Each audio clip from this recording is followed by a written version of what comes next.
Alyssa and May are messed in the head. Alyssa and May think the world's full of dread. But Alyssa and May are still plugging away. They're plugging away. Being crazy. And in bed, what the fuck is up? Hello. Hey, old friends. We're back. We're back. You know, we're back by government mandate, really. Yeah, this was actually required by law.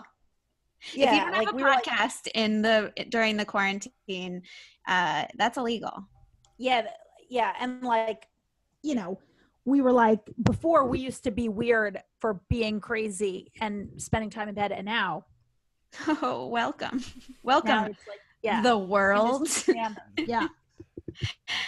Now if anything, being crazy in bed feels like a privilege. I'm like, God bless that I am still able.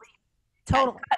Thank God that I have the privilege to get to be crazy in my bed, and not crazy outside of my apartment.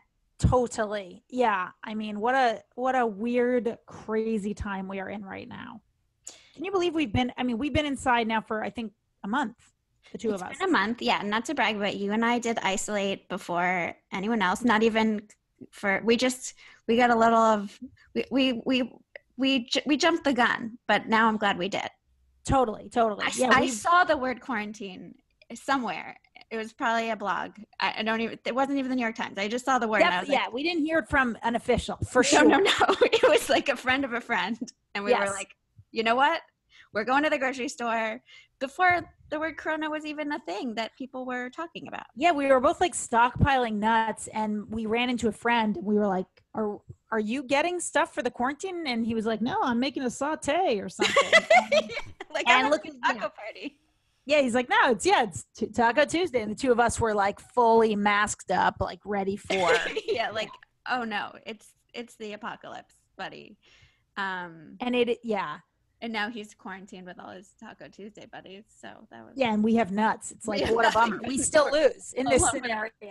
We have dry, unsalted nuts, and he's got a feast.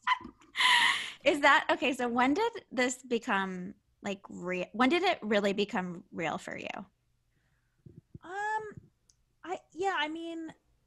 I just remember that one night I was at your place, and like I was at your place, and then that was the last. I just remember coming back to my apartment that after being at your place and being like, that's probably the last time I'll like really leave the apartment. Yeah, I have a pic. Yeah.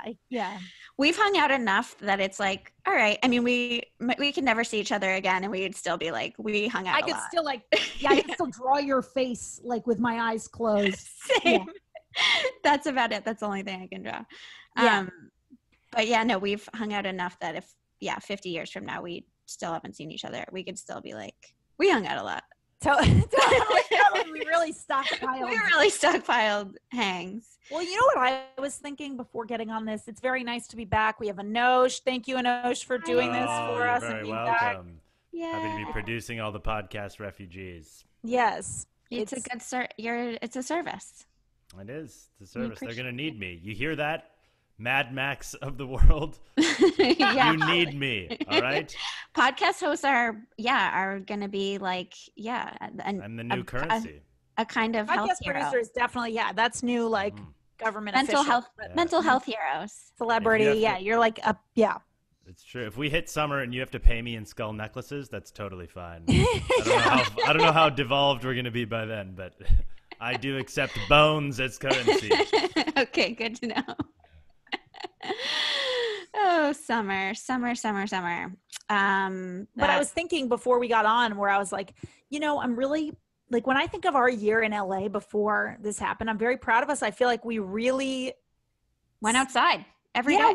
We really did though. We really seized the day. Like I'm thinking like if this had been in our last year in New York, like, I don't know, we were already spending so much time inside. I feel like in LA, we really spent a year living, and we like really we really got out of our comfort zone and we like really lived a lot. And I don't know. I'm proud because it might be a while before we can like, you know, go back outside in that capacity.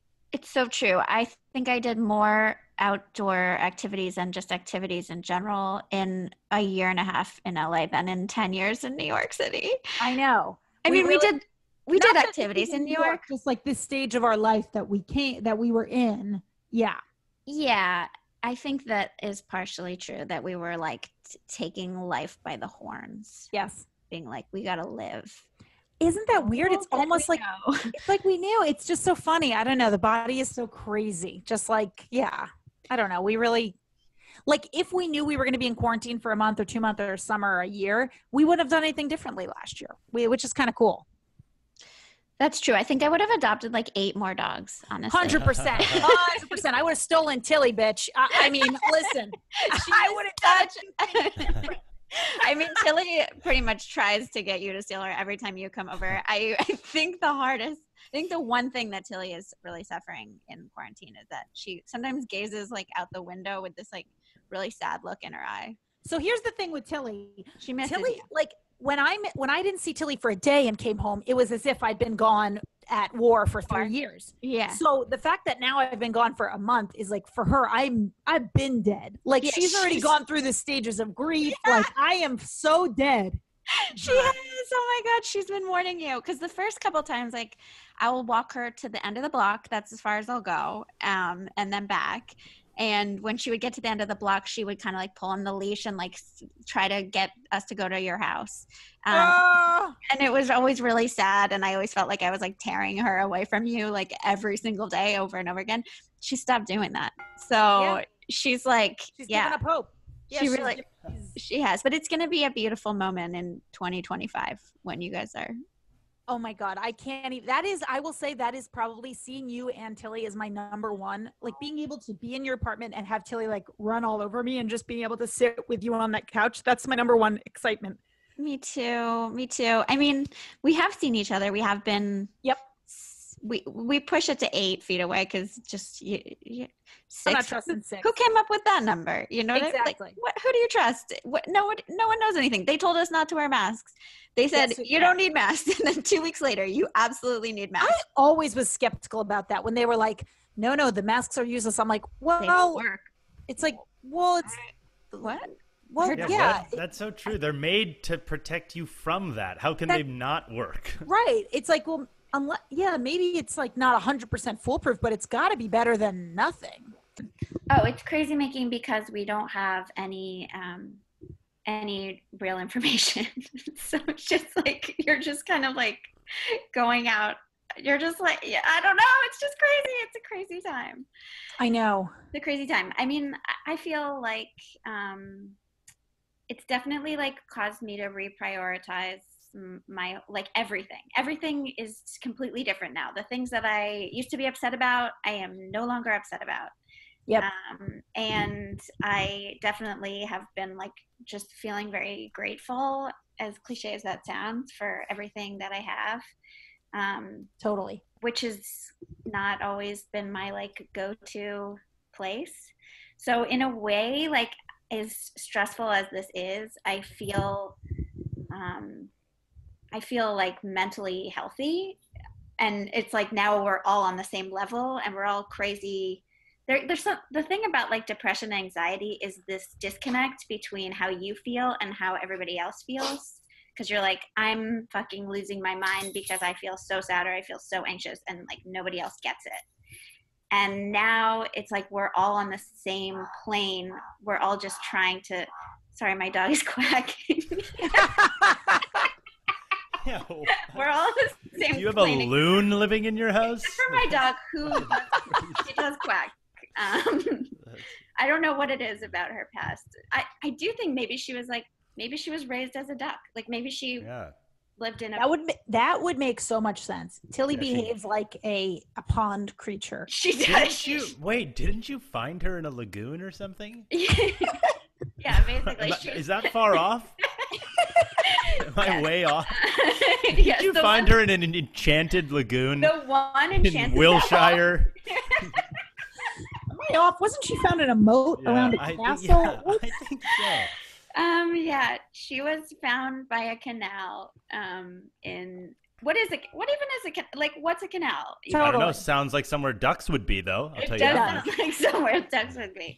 And Tilly does mimic other, because like when you had another big dog living with you, she would bark like the big dog. So I think she like mimics animals' voices. Animals that are around her.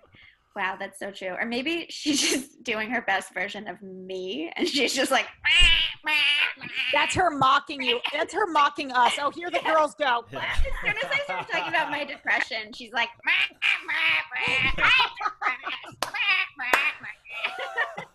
Oh my God, that's so funny. She's just like, not fair. Well, you can talk and you have friends. I have no one. Yeah. No one speaks my living language. in a pond for 8 years, bitch.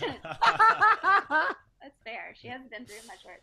She is the absolute. She knows we're talking about her. She just popped into frame. She is. Look at her swimming along. Hi, Duck.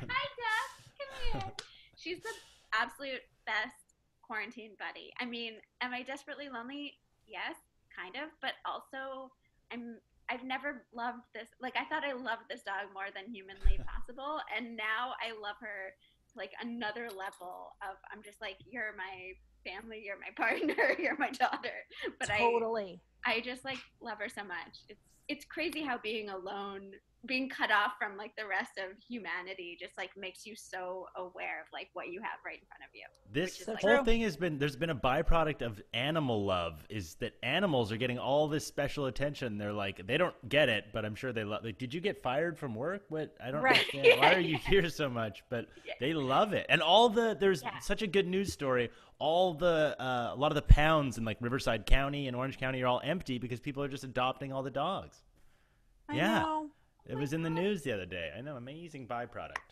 I haven't heard that. I just keep getting these Instagram stories that are like about how they're like pets, foster animals need us more than ever. Like, donate your money, and I'm always like, yes. Right. I'm sure it's not the same everywhere, but yeah. No, I think I'm being lied to by big foster. Marketing companies are targeting you. They're like, she'll adopt anything. Don't worry. They're right. She'll adopt a duck that kind of looks like a dog. It's true. She doesn't even look anything like a dog, honestly. We don't even know what she is. What the hell are you? Yeah, so anyway, that's how I'm doing. I'm just really obsessed with my dog, which no, I mean, really Tilly's like the perfect. She's so amazing. She's very happy. Like, she's extremely happy that she's getting. Because she hates when you leave. Yes, she absolutely hates when I leave for an hour, which is like pretty much the longest that I would ever leave her for. She's like, remember when you used to leave for an hour a week? God, that was horrible. Thank God No, I would leave her like pretty often to go outside and walk. I mean, it's so painful to leave Tilly. She literally, the eyes, it makes me be like, if I have kids, I'm going to be the worst parent because I'm going to give in immediate. Like, anytime Tilly looks at me that way, I'm like, let's just bring Tilly, or let's just not leave. I'm like, I can't bear it. Yeah, it's true. And then we're like the girls with the dog at the restaurant. It's like, sorry, I know, but have you seen her face? You would have done the same. You would do the same thing. Yeah, I know. She's really cute, and I'm just glad I have. It is so true that it makes, like, I feel like our world is so like external. Like, there's just so much noise, and there's external, and there's like there's exponential like potential in the future. So it's very easy to just get caught up in like things and moving parts and like buying and walking, and there's something about a quarantine where it's like, it really similar to like a big trauma. It just makes you be like, your world gets really small, and there's like, for a second, there's no exponential growth, and it's like, for right now, we are just like here, and it makes you, it forces you to be like ultra present. Yeah, it does. I also think that there are like legitimate, like, it's really challenging in different ways than I've ever been challenged before. But then, and this has to be said, I mean, it's horrible. What's going on in the world right now is beyond, it's the worst thing that's ever happened in our lifetime. It's hard to wrap your mind around, but there are certain like mental health benefits that I didn't realize how much like of my anxiety is related to like career failure and obsessing over like not being at the same level as peers, and all of these things that I would think about so much, and like, why am I not in the place that I should be, and all of these like things that I now realize don't really matter, because all that matters is just like your health and having love in your life and just like being there for people that you care about. And I mean, that perspective is like radically changed the way that I think about my life and the world. I don't know if it'll last beyond the quarantine. What about you? Do you feel like it's changed? Totally. I feel that way as well, where I have this weird thing where everything was normal in my life. I lived a very fortunate life. My dad got diagnosed. Everything changed. The world stopped. Everything became very small. And for a year, I was basically quarantined inside a house with a dying person.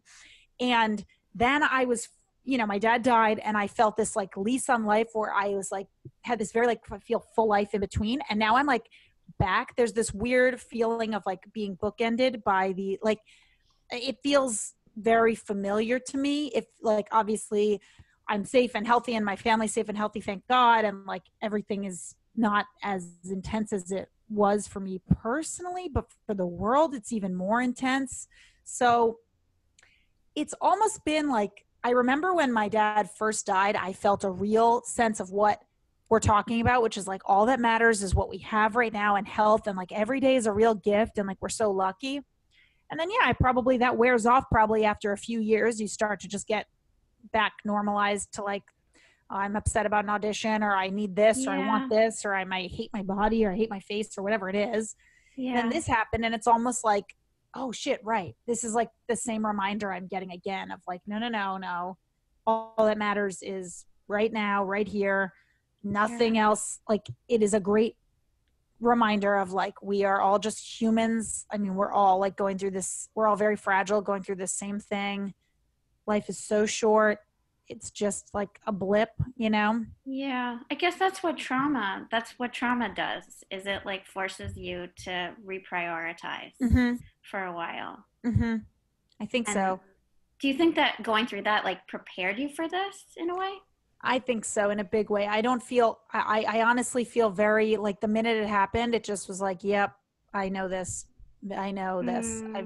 So again, it's going to get worse. It could be very worse. Like, no one in my household is sick right now, but the world being sick and the feeling of every day, not knowing that things getting worse, going to bed, not knowing what the next day is going to bring, but knowing it's most likely going to be horrifically worse. Yeah. That's very familiar to me. So the sense of like doom. Yeah. The sense of like, I love 12 to 1 a.m. I love it still. And I've always loved it since my dad got sick, because it was like the 1 hour where nothing bad could happen to me. Nothing bad, nothing worse could happen. It was just. Because it's the end of the day before. So it's like the day is over. Everyone's asleep. We've processed whatever bad shit has happened that day. More bad shit's going to happen tomorrow. I have 1 hour where I can just be neutral and like do a crossword, watch TV, whatever it is. And like, and then, That's interesting. Yeah. That's really interesting. I feel my favorite hour, if we're talking about our favorite hour. What's your happy hour? Dying to know your happy hour, Anosh. My happy hour is in the morning. Mostly weekends are better, obviously, because I do have to still work, but like just the first hour after I wake up, have my coffee, have my antidepressants, there is like a little sense, like I do get like a little burst of joy from just I think the chemicals, but it's also it's like the hope and the possibility of like, this could be the day that everything turns around. I agree with that. Now I'll say a qualification. I think the difference between the two of us, I think that's my favorite hour too. However, I think by the time I wake up, shit's already hit the fan because it's like 11. I think you get a head start because you're up at like 7. Because I wake up early. You have the same piece of like, nothing bad has been announced yet. Yeah. So true. It's true. That's why I wake up early. I love to wake up early. Even on the weekends, I set my alarm for like 8 o'clock, 8:30, because I just like love that hour where I'm like, nothing bad has happened. I get it. I get that. Yeah. I don't feel disappointed. Like, and I really truly feel like anything is possible. Totally. Then you're gonna run the world post quarantine because everyone's used to waking up at fucking lunch, and you're gonna be up and at 'em already accomplishing things. I guess so. I mean, I hope not. I don't. The world is fucked if I'm running it because other than between 8 and 11, I'm good. But then the rest of the day is kind of a wash. So, but yeah, no, I do. And then nights are really nights are so stressful now to me. I hate them. I want. I wish that I'm like trying to make myself go to sleep at 8 o'clock or like 9 o'clock so that I can wake up really early. But I just find nights like so scary, and that's when I like fall into these wormholes of like internet reading, and I don't know. That's true. That's true too. No, what do you do? What do you got? What Anosh, what's your favorite hour? Well, I'm not the same as you. I wake up in a panic that I've woken up almost past lunchtime because I went to bed at 5 a.m. I have a serious problem with going to bed so late. I don't know. I used to do that when I was younger, and I do nothing. There's nothing going on between 12 a.m. and 5 a.m. Is this new to quarantine, or was this pre-quarantine? It's an old habit that I was able to avoid because of work and structure. But now that the entire system has collapsed, I've regressed to my own old ways, which is... Yeah. And if I didn't have a job that I had to wake up, if I didn't have to be up at 8 for my job, honestly, I'd probably be doing the same. I'd be freaking out and miserable until 5 a.m. But I'd probably stay up until 5 a.m. too, because it's like... No, it's true. But I do like the first... when you come down, like open all the blinds and stuff, and there's like fresh light coming in, that's the best part of the day. And then it all goes downhill from there. But yeah. No, it's true. There's something very promising about the morning, and there is something daunting about the night. I think it's like, I also think like I like peace. I like there's something about during the day. There's like, I don't know, like the phones, like I love my phone and my internet, but I'm like, there's something about just like being at the disposal of the world, and like anyone can text and like want a response right away, or that is probably the thing that I get relief from at night, is like, there's nothing like right now I am uninterrupted. No, that makes total sense. Like we like live in a time where there's this like constant demand of immediate response, and your life is kind of differently structured in that like you have like a lot of different jobs, and so I think that's it. Because I think if there was like when I used to work a job that like ended at 6, I probably felt that way at like 7, where it was just like, okay, the job's done. But yeah, that's probably it, is like the job's kind of more fluid than, it's helpful to have okay, so but the nights are also, it's easy to spiral at night for sure. And like I was having weird fucked up dreams, like in the beginning of this, same. I was having fucked up dreams all the time. Yeah, same. Like really weird dreams about like seemingly mundane things, but like very vivid and kind of dark. Yeah, and then now we're probably just a little bit used to it. I guess we are. It's crazy what you can become accustomed to. Like humans we're so adaptable. And there is some comfort in everyone in the world is going through this. That is comforting for sure. Yeah, that's kind of how I feel. I do feel like I've never felt more connected to humanity. Same. As a whole. Same.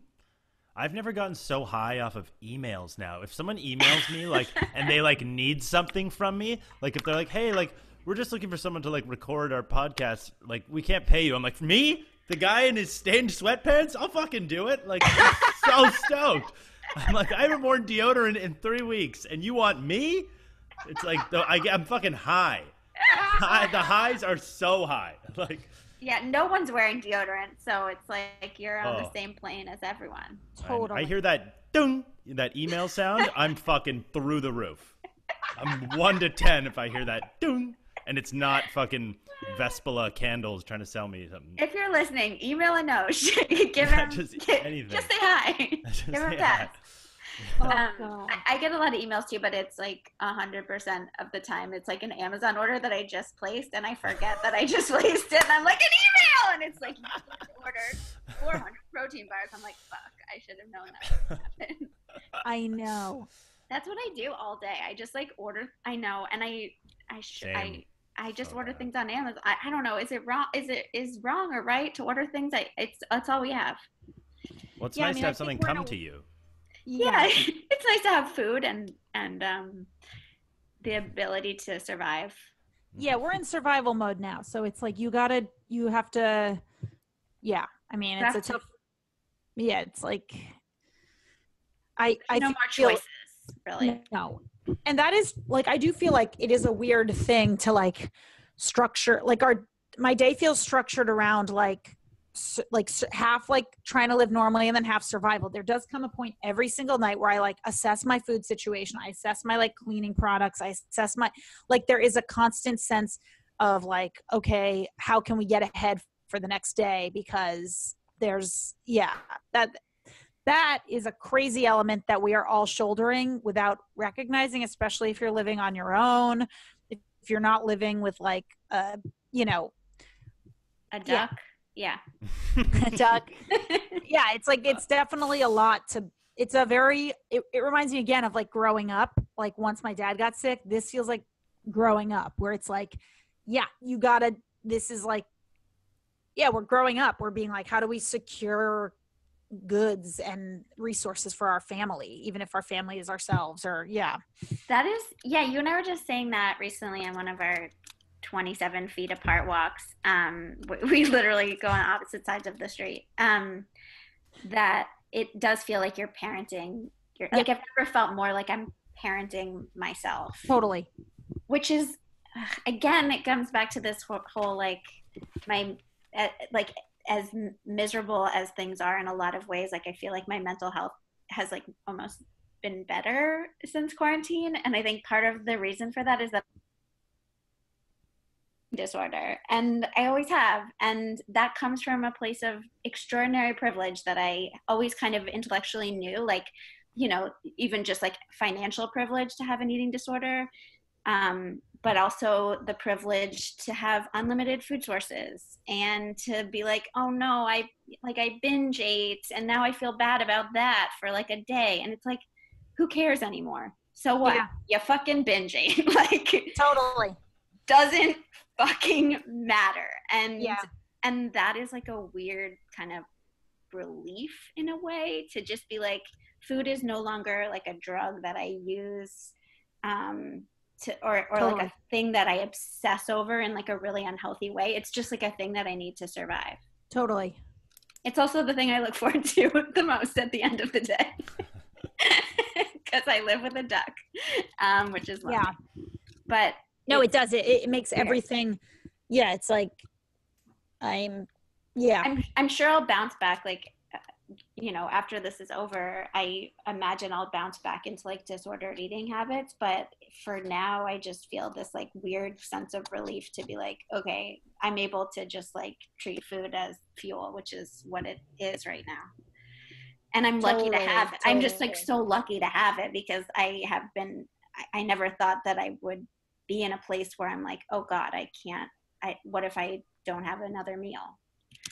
Oh my God. You know when that was so real for me is when I first started going to the grocery stores, and like you started to notice that all the shelves were empty, right? Yes. But I walked up, I was like, oh my God, there's like no rice left in this aisle. And I walked up and I was like, oh wait, but my like artisanal California, like Lindenberg rice, which I always get, there's still plenty of that. And I was like, oh wait, all the like Uncle Ben's and like the people who like are feeding giant families, that's what's all cleared out, you know? And I was like, oh, I am the worst. And then I went to the register and paid for my $8 bag of small rice. Totally. That's so funny. That's how I felt too when I was shopping. Like, there was that period of time where everyone was madly grocery shopping, and all the grocery stores were running out of food. And I just kept being like, weird, they haven't run out of this weird food that I like. And it was just like, hell of a time to be a vegan. Hell of a time. I mean, we're having our prime seitan. No one's touching the fucking seitan. Yeah. No, I mean, even on Amazon, I'll search like green chickpea homemade meals, and there's like all these weird coconut meals I used to get. I'm like, those are untouched. Yeah. Yeah, no, it's a good time to not like beef and eggs, because those are Yeah. really flying off the shelves. Oh my God, so true. Yeah, do not miss beef or eggs. No, I mean, this really, we come for, it's like, yeah, we've both lived, or all of it, we've lived privileged lives of like, not, this is like, I'm sure not a new territory for a lot of people, like the food scarcity, and that experiencing the fear of food scarcity is a real like eye opener to, oh my God, I'm so grateful for food, for this fuel, for this, like pasta has a whole new meaning. Something I would avoid at all costs is now like, that's what dinner is. And like, I'm lucky to have that. It's just so crazy how quickly you can reframe, you know. Yeah. Yeah, I hadn't eaten pasta in years, and now I eat it all the time. And I just can't believe that was a thing that I would like intentionally deny like, it's just so weird to look back and be like, what a weird mental state to be like, I can't have pasta, like that'll kill me. It's like, no, pasta's not gonna fucking kill you. It'll save you. It'll like fuel you. Yeah. Save you. Yeah. So I do feel like, so it also has just made me so grateful for like, I can't wait to go get my first latte. I can't wait to go sit at a restaurant. I feel like it's really going to make us all appreciate things in a way we never have before. It's like, yeah. Truly. 100%. I mean, yeah, just, yeah, the Goodwill. I miss browsing at the Goodwill. Like I'll probably never go back to the Goodwill, but it's just like weird, the things that I miss that I didn't realize I would miss. It seems so foreign, like just bumping into you guys at UCB and like giving you a hug and saying hi. Like that seems like a completely another lifetime ago. It's so last time I saw you, I know she was in that weird gray in between area where like some people weren't hugging. Oh yeah, that's other right. people were, and like it was so weird because you play this weird game where you'd be like, I don't want to like hurt, like I'm kind of scared to hug, but I don't want to hurt your feelings. Yeah, and I think you and I hugged, and I was just like, I could die from that hug. I don't know. That might have been the last hug that I've ever heard. That could be the hug that kills me. But that was it. That was a weird podcast that some people were still forging on with recording their podcasts and still going to the theater. Yeah, that was weird. I mean, there was even a period where Alyssa and I like went to the Grove and we went into Madewell, and that nobody had been in Madewell all day because I guess tourists weirdly got freaked out about this earlier because outside of the U.S. it had already become more serious. Yeah. And so we went to the Grove, which is like a very touristy area, and it was very empty, and it was just like me, Alyssa, and our friend Emily, and we went into Madewell, and we just became like best friends with everyone that was working at Madewell because they were just like, oh, somebody's here. We haven't talked to people all day. We're so lonely. And we were kind of being, I guess we were being like a little flippant about it because we just didn't realize. I don't think so. I don't think so. I think that was like, honestly, I think that was probably, because you got to think that was early. I mean, people were February maybe? Yeah, people were, that was, I think, all three of our first instinct of like, fuck, let's go to Trader Joe's and get a shit ton of, like, that's when we both were like, let's get nut butter and like nuts. And like, that's what I think, because I remember people in our lives at that point still being like, no, that's crazy. You're fine. And like, that was our first, I think, that's what made us isolate earlier of like, we trust the world more than we trust, like. Yeah. So true. Well, I'm sure you feel this way, Alyssa. Like we're both like anxiety prone people. And there's a reason for that. There's like a biological reason for anxiety, which is like, it's a protective mechanism. It's useful. It saves your life in difficult situations. But then when you live in a relatively like modern privileged life, then you don't need that anxiety as much, especially when you don't have kids, and then you're just it migrates to things that aren't as important or that don't seem as important to other people. So then you're constantly being like, no, I'm just being crazy, like this is not real. And then all of a sudden it's like, oh no, that anxiety is actually going to save your life. I mean, you can really track like internalized, inherited PTSD trauma, like it is so clear now what it is. It's like, no, it's if you in an early childhood memory or middle childhood, or even potentially your parent, if you have experienced something like this, your body then lives like this. And of course, that's when you go to food or you go to whatever, because like you have too much unnecessary anxiety that works in a traumatic situation. But when you are out of the traumatic situation, if it doesn't recalibrate, it has nowhere to go. So then it goes to food or whatever. Yes. Because I don't feel fucking crazy right now. I feel very like, I feel equipped. I feel sane. I feel equipped. And so it's kind of like, it's very clear, like, oh yeah, we are equipped to live in trauma, which means we are probably not equipped to live not outside of trauma. And that's where we create our own trauma, or that's when you know, it's like a real clear psych lesson. Yeah, it really, really, really is. And it's just weirdly, I mean, I would love to be the only anxious one in the room again if it meant that like people's, you know, parents and grandparents weren't dying. And I would murder this fucking virus with my bare hands. If that was the thing that you could do. But it's like at the same time. Gloved hands. Yeah, of course. The virus is like, yeah, give me your bare hands. Yeah, exactly. We'll see how this works out for you. Oops. Yeah. Don't touch the virus. I'm killing it. I'm killing the virus. That's not how it works, mate. No, you need soap. I'm just like punching surfaces. Yeah. But yeah, no, I do feel weirdly like I've never felt more sane in my life. Right, which to me really does make me go, oh, that's what's going, because like if we still felt really, really highly anxious right now, then I would be like, oh, it's something else. But that's clear that we're like prone, something in our genetics or what we've experienced in life has made us prone to survival mode, and we live in survival mode for too long. I think evolutionarily speaking, that's probably accurate, because I think so. Homo habilis has had to worry about this other fucking insane like predator trying to kill me, and you're always under duress, you know? Totally. Or like may your ancestors lived through the Holocaust. It's like that fucking stays with you. That obviously has severe, like, yeah. No, it really does, and I think that there's like it's definitely like an inherited thing from our ancestors, a lot of anxiety, or from like PTSD, like what you went through with your dad. Definitely, it's like that's exactly what this feels like, because I remember even talking to people close to me when I was like, you don't understand, like I don't care that people are saying this isn't serious. I have dealt with someone saying this isn't serious, and then I have watched that person fucking die, and so like. All of a sudden, it's going to take me a really long time to learn that someone saying it's not that serious doesn't mean that. And in this case, it didn't. Hold on, I'm running out of battery. I'll be back. That was the most abrupt. She's lost her social skill. Social softness is completely rubbed. That was the quickest departure I've ever seen. That is, I'm living on my own and no one else matters. Yeah, you need battery.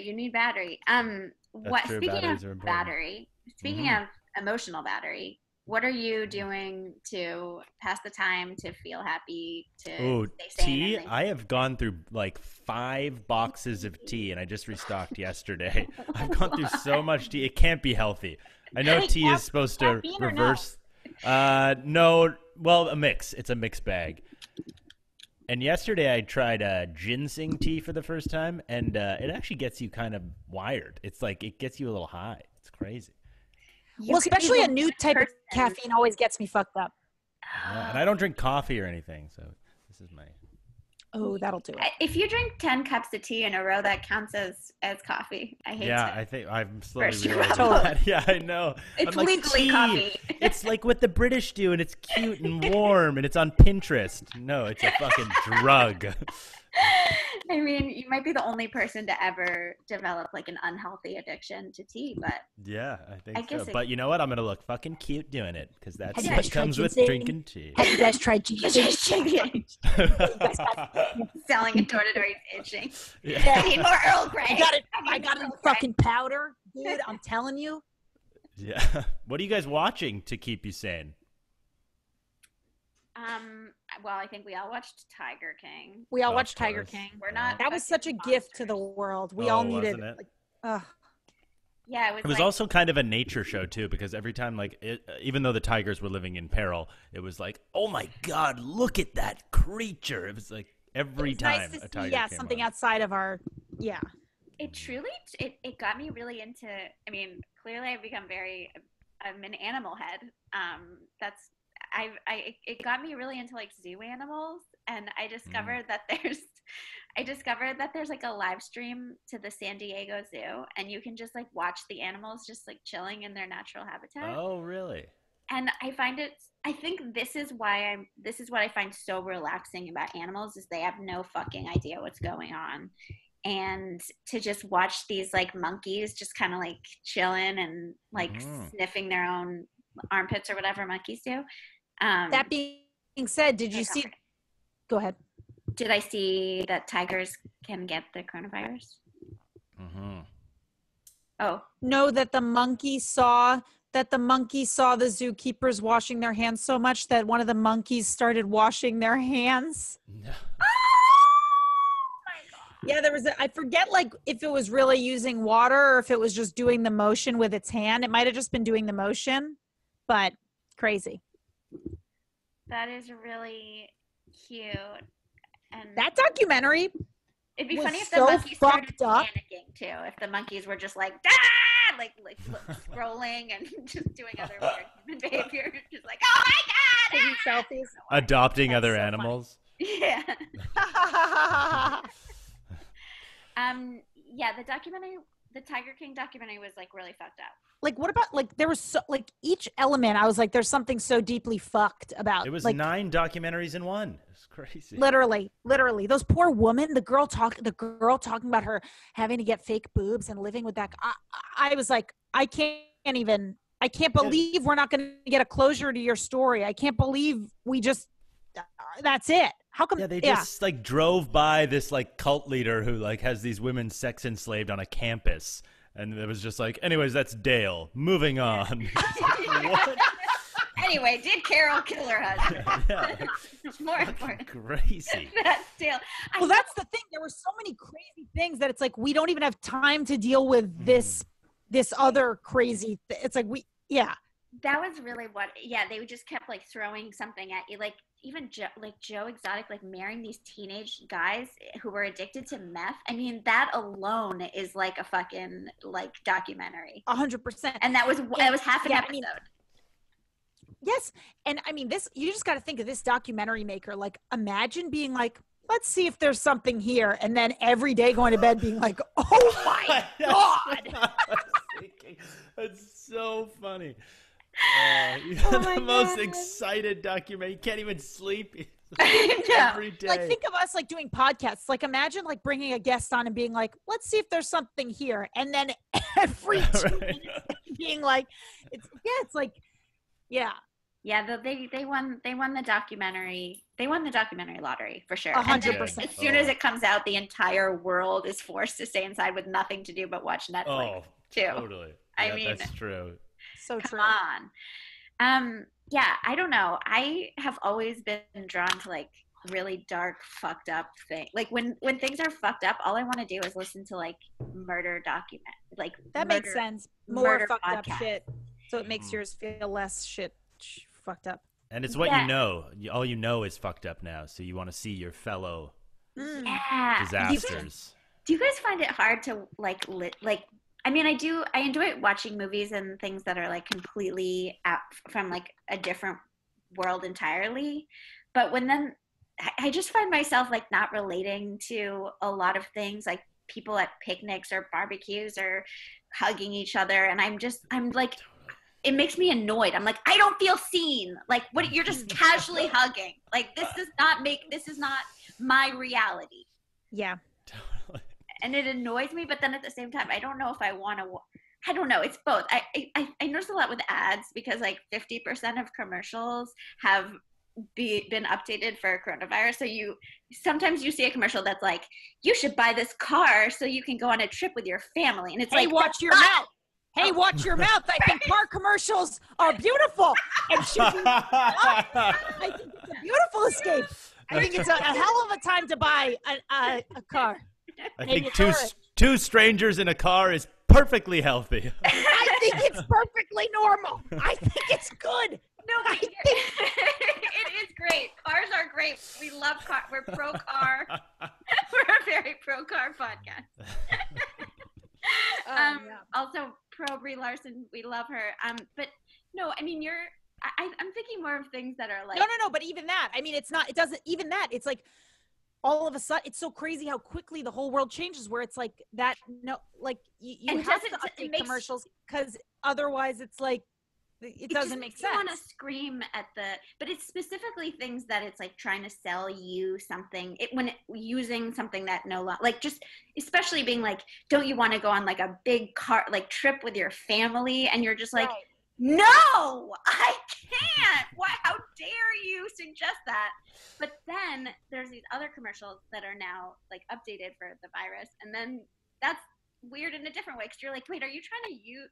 I don't know. I get all these like mental health things on Instagram that are just like, because obviously they know how to read the room, those targeted ads. And they're like, are you sad because of the quarantine? Don't worry, for like $35 a month, you can pay for this service. And I'm just like, don't try to like use this crisis to like sell me something that even if I do clearly need it. Matt Buscelli is like deeply, deeply funny. You have to follow him if you don't follow him on Twitter. Mm-hmm. And I'm gonna find this because this is the funniest fucking video, and this is every brand on now.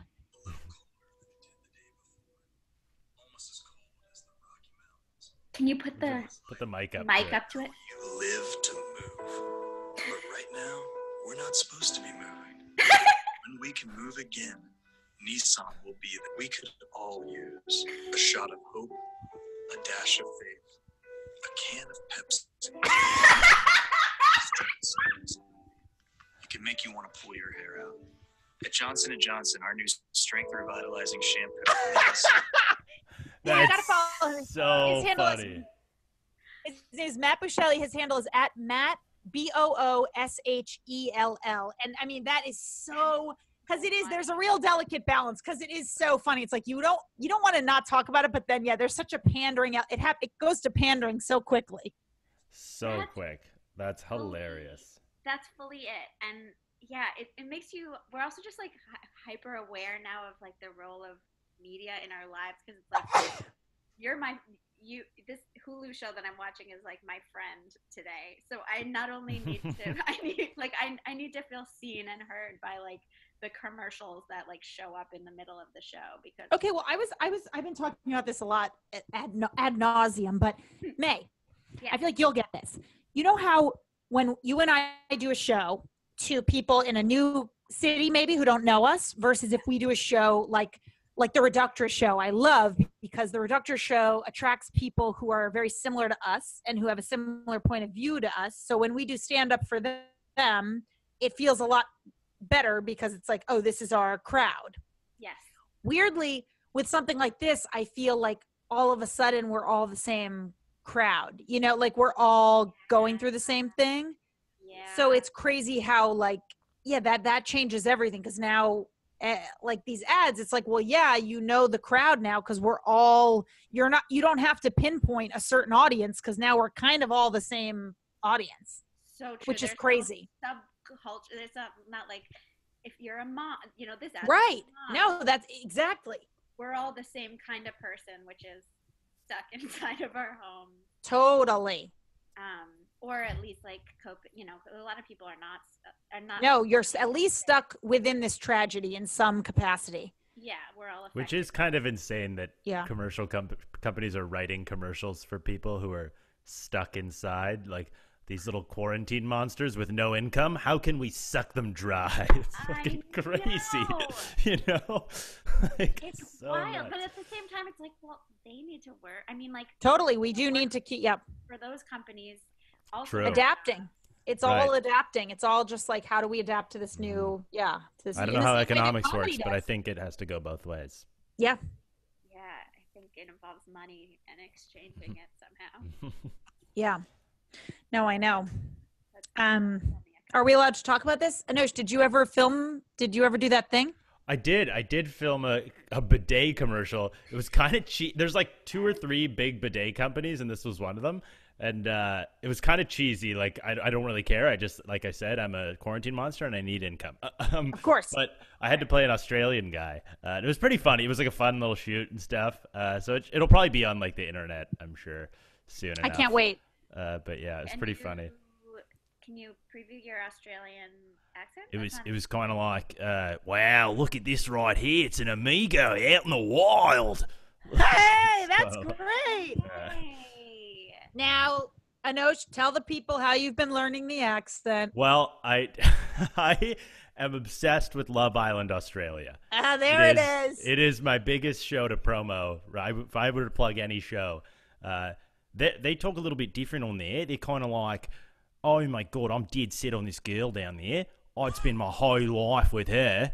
Like, they're crazy. Wow, it's so fun. Yeah, but the reason I love that show so much is because it's actually keeping me motivated. I watch it in the afternoon, and all the dudes are so beautiful and jacked, and they're always working out on the show. It makes me want to exercise and stay active. So suddenly I find myself working out at home while watching Love Island Australia. I love that. Mm-hmm. It's a good motivator. Yeah. Okay. Plus, the pursuit of love is also just a huge motivator as well. Totally. Yeah. Aren't they like 22? I couldn't get over the fact that I tried to watch Love Island and I was triggered by their. It is hard to see that they are born in a year that I remember. And it's tough. It's really tough. Yeah, like I was like already like sexually active when they were yes. like from a sippy cup. Yes. Yes. That is a hurdle. You have to get over that hurdle for sure. Yeah. Yeah. If you weren't born and I was doing cocaine, I don't.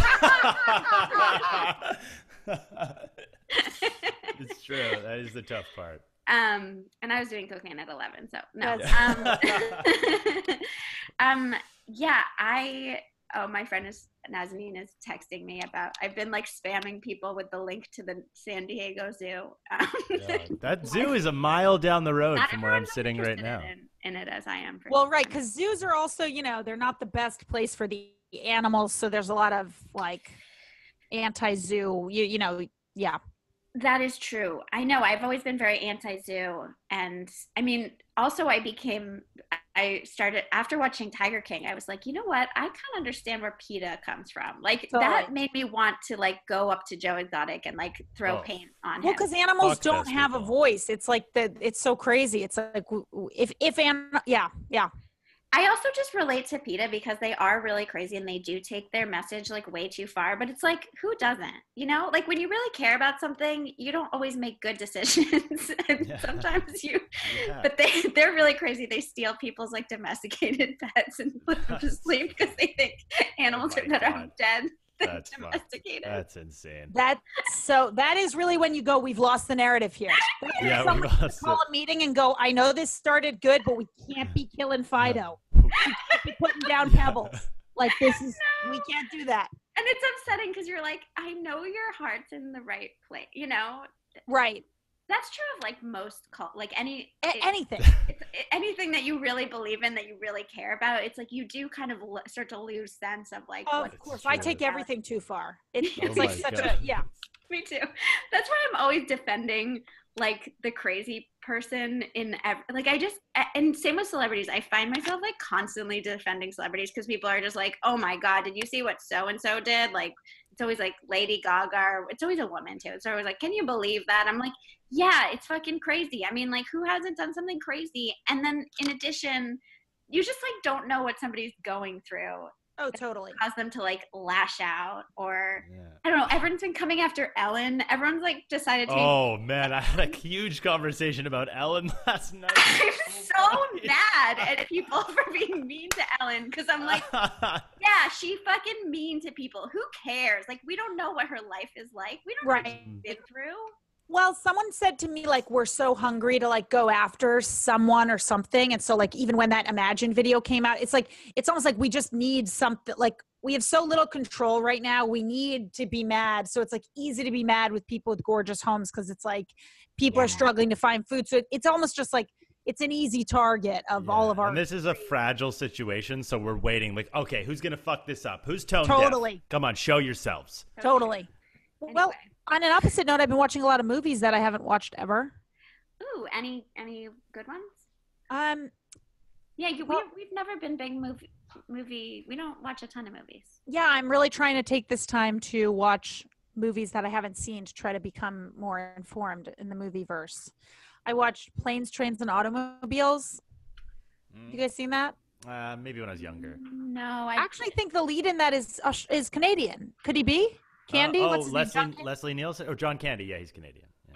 I can't believe I didn't even know about John Candy. He's perfect. I love him so much. Yeah. He's wonderful. You've seen Home Alone, right? I didn't even, I'm so bad that I didn't even see Home Alone. Oh, wow. I'll add that to the list. Yeah. What a childhood. I know. John Candy, though, I'm just like, oh, it's yeah. What else did I see? I saw Manchester by the Sea. Mm-hmm. Ooh, Casey Affleck got a lot of shit for that one. Well, I don't think he got shit for that as much as just as when him that as came out. When that came out, the stuff came out about him. So that's why I probably avoided seeing that for a while. Yeah. So yeah, what else? I watched Knives Out last night. I watched Knives Out. Oh, really good. What a fun time. Great movie. Fun time. Yeah.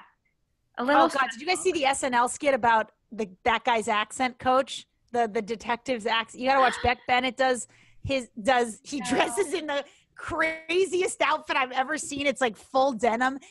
I broke so hard. It's very, very funny. I gotta watch. Everyone just being like, so we are just looking for a Southern accent. And he's like, okay, how about something like What's that actor's name again? He's like super famous. Yeah, he's super famous. I don't know. I'm still learning faces. We're more about essence and persona. Yeah. What is the name? Yeah, I've been like struggling to find TV because I just feel like I need so much from every show that I'm totally. I like the standards are so high that I'll watch like the first 5 minutes of a lot of things and I'm just like it's not filling the void. Like it's not giving me what I need right now. Yeah, the level of distraction has to be really high because otherwise I'm like I'd rather just move on. So I completely agree.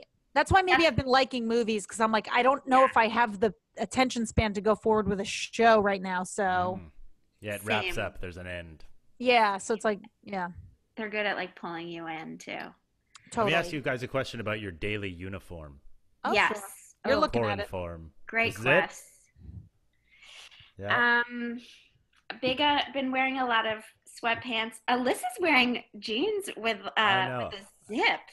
I have a small suspicion that you two turned up the dial 1 degree in the sartorial choice for this podcast. No, actually, it's been my one thing of mental health that I have to do is I have to get out of my PJs at some point in the morning. This is probably earlier than I would have, but there comes a point in the day where I go, I got to get out of these clothes and put on, and these are like comfy jeans. Like I'm not wearing tight jeans, but I'm like, I got to differentiate between the sleepwear and the day wear. Even That's if it's a good connective tissue to the old world. Yeah. You know? Or just it's something to break up my day of like, now I'm in comfy clothes, now I'm not. Yeah.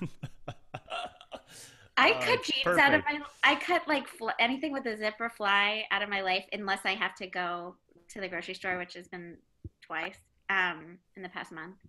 And I gotta say, everyone keeps saying that about like you need to put on real clothes. I feel very happy with my leggings, sweatpants, t-shirt, and sweatshirt life.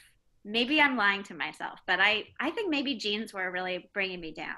Totally. No, I get that. And I think like you do have the structure of like your work day. So even if you stay in your thing, you're going to you have to work. Whereas if I don't change, maybe I won't work. And then I'm like, I got to, That's true. And also I think because I have like my weight fluctuates a lot. And so jeans are very loaded for me in a way that I didn't realize because I haven't weighed myself in like 5 years.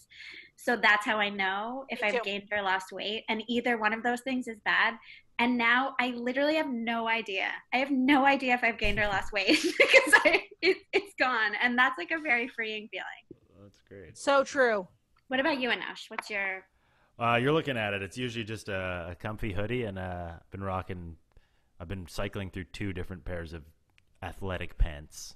I'm not calling them sweatpants. I mean, what a moment for athletic wear. Oh my God. There's been rumblings of like, hey, maybe we can implement this into the regular world when we come back because we're all going to be so accustomed to it. I mean, we are in LA. We already saw like a rise of athleisure. That's true. I think there's no going back to pants. Pants are going to have a tough time. I think it's going to be just in general at least 2 or 3 years before things go back to like hugging when you say hi and like because we all need the vaccine in our blood first of all, and that's going to take a while, you know. And then we're going to be so used to this lifestyle, and we're going to be like, well, I don't want to get like normally sick, so I'm just going to keep doing this. So it's going to be a while.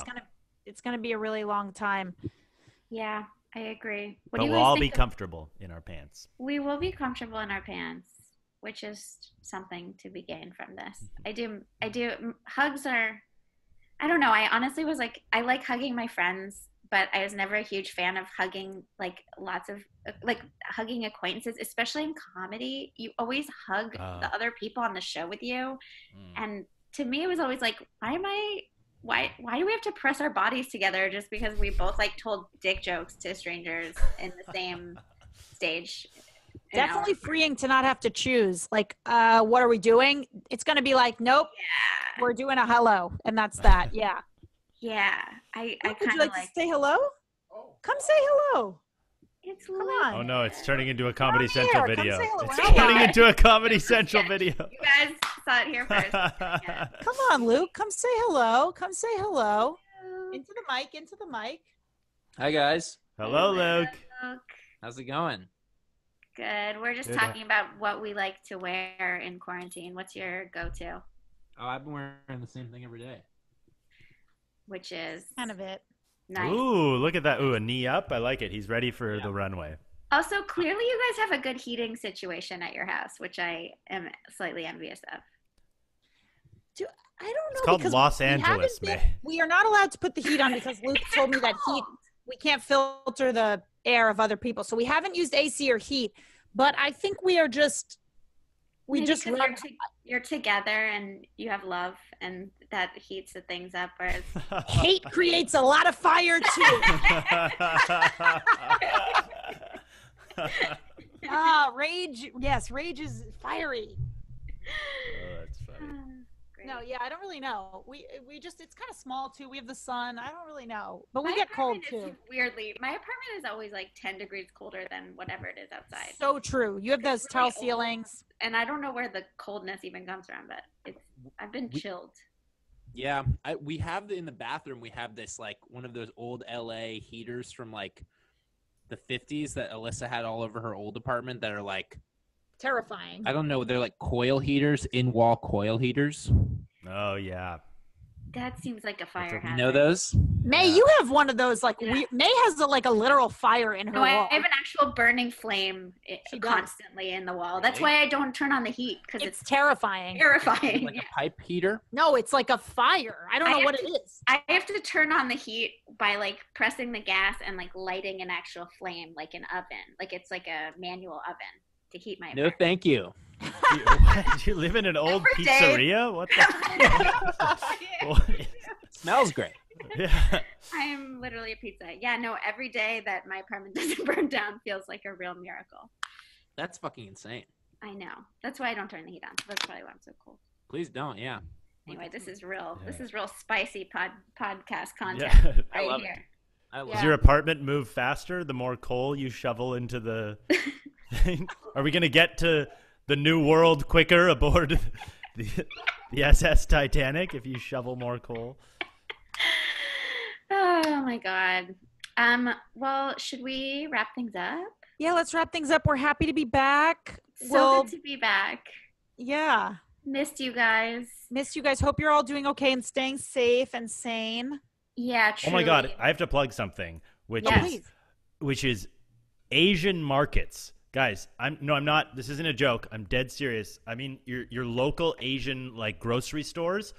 Go there. Yes. If you go to your Ralph's, Vaughn's, whatever, and the shelves are bare. If you go to a local Asian market, just drive the extra mile. There is a bounty of produce and I walked into one yesterday, and it was heaven. There's not a lot of people there. There's so much. There's toilet paper the second you walk in. And they're like, here, take some toilet paper. And if anyone knows, I grew up in Vancouver, large Asian population. If anyone knows about wearing masks and gloves, it's Asian people. They're very sanitary folks, so you'll feel safe there. I know there's some bad press, obviously, going on with that part of the world. But is that why? Is this racism? Yeah, Definitely for sure. racism? People are scared to go to Asian markets, People for sure. Such idiots. And there is everything you need there. And by the way, Asian food, fucking delicious. I bought the bombest noodles ever yesterday. Yes. And I got everything else I need for the house. Just support your Asian local markets. Yes. Have an amazing shopping experience. Yes. That's a really good pro tip. Yeah. I love that. Huge Now pro I'd tip. love to plug my videos. Go check out my content. Ah. Are you kidding? But honestly, Alyssa's videos have been keeping me. I got a live show coming up in January 2023. Mark your calendars. Yeah. Going to Austin, Texas. What else? The Nissan Rogue bumper-to-bumper powertrain warranty. The most cargo room in its class. 0% APR. Wow. This was so fun. This was so great. I missed you guys so much. Missed and you guys so much. This was really the best. good to be back, and I am excited to create more content. I think we'll put this up on YouTube, too. So if you guys want to watch future episodes on YouTube, you can check this out. I put on mascara, so I fucking Pop this baby cross-platform. everybody better look at this, because that was more self-care than I've put into myself in a long time. Okay, love you guys so much. See you soon. Thank you so much for Love you listening. too. Stay sane. Bye. Bye.